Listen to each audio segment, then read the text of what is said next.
കഴിഞ്ഞ ഏപ്രിലിൽ എന്നെ ഒരു ക്ലയൻറ്റ് വിളിച്ചിട്ടുണ്ടായിരുന്നു. എന്നിട്ട് ആള് ഭയങ്കര ഇമോഷണലായിരുന്നു.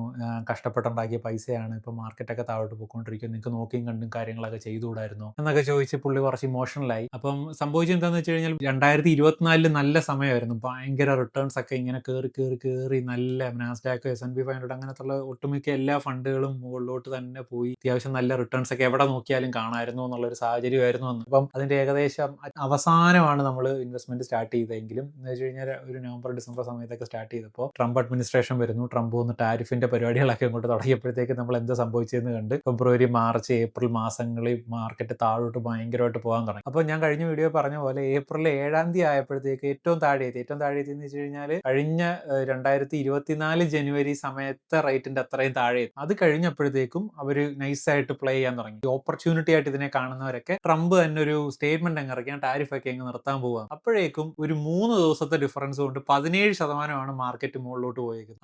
ഏപ്രിൽ 7 നിന്ന് നമ്മൾ ജൂലൈ 31 എത്തി നോക്കുമ്പോഴത്തേക്ക് 44% മാർക്കറ്റ് മുകളിൽ വന്ന് നിൽക്കുന്നത്. അപ്പൊ അത്രയും വ്യത്യാസം വരുമ്പോൾ എന്റെ ക്ലയന്റിന്റെ ഈ കാര്യം പറഞ്ഞിട്ട് ഇപ്പൊ അങ്ങനെ വിളിക്കാറൊന്നുമില്ല. പുള്ളി ഹാപ്പിയായി. കാര്യം ഞാൻ അന്ന് പറഞ്ഞ കാര്യം എന്ന് വെച്ച് കഴിഞ്ഞാൽ ഒരു 5 വർഷത്തെ ഗ്യാപ്പ് കൊണ്ട് 2020 തൊട്ട് 2025 ഒരു 5 വർഷം കൊണ്ട് 3 പ്രാവശ്യം അല്ലെങ്കിൽ 2 പ്രാവശ്യത്തിൽ കൂടുതൽ അങ്ങനെ മൂന്നാമത്തെ പ്രാവശ്യവും കൂടെ ക്രാഷ് ആയിട്ട് സംഭവിക്കാൻ ചാൻസസ് വളരെ കുറവാണ്. കാരണം മുമ്പ് അങ്ങനെ സംഭവിച്ചിട്ടില്ല. അപ്പോൾ പ്രോബബിലിറ്റി നോക്കുമ്പോൾ അത് പിന്നെ സംഭവിക്കുക അല്ലെങ്കിൽ അങ്ങനെ ഒരിക്കൽ സംഭവിക്കാനുള്ള സാഹചര്യം നമ്മൾ അങ്ങനെ കാണാറില്ല, അങ്ങനെ കണ്ടിട്ടുമില്ല. അപ്പോൾ അതുകൊണ്ട് ഞാനൊരു അത് വെച്ചിട്ട് പറഞ്ഞു ഒരു മാസം കൂടെയൊക്കെ ഒന്ന് വെയിറ്റ് ചെയ്ത് നമുക്ക് നോക്കാമെന്ന് പറഞ്ഞു. പക്ഷേ അതേപോലെ തന്നെ സംഭവിച്ചു. പിന്നെയും കാര്യങ്ങൾ മുകളിലോട്ട് വന്നു. ഇപ്പോൾ അതാണ്ട് കഴിഞ്ഞ ആഴ്ച തന്നെ അല്ലെങ്കിൽ ഇപ്പോൾ ജൂലൈ ലാസ്റ്റ് വീക്ക് ആയപ്പോഴത്തേക്കും 3 പ്രാവശ്യമാണ് ഓൾ ടൈം ഹൈ അത് ഹിറ്റ് ചെയ്തേക്കുന്നത്. അല്ലെങ്കിൽ അങ്ങനെ നമുക്ക് അത്രയ്ക്ക് നല്ല റിട്ടേൺസിലോട്ടാണ് ഇത് വന്നുകൊണ്ടിരിക്കുന്നത്. ഇപ്പോൾ പിന്നെയും കുറച്ച് അതിനുശേഷം ഇപ്പോൾ പിന്നെയും ഇപ്പോൾ നമ്മൾ നോക്കുമ്പോൾ ചെറുതായിട്ട് പുൾ ബാക്ക് ഇങ്ങനെ 2 ദിവസമായിട്ട് വന്നിട്ടുണ്ട്.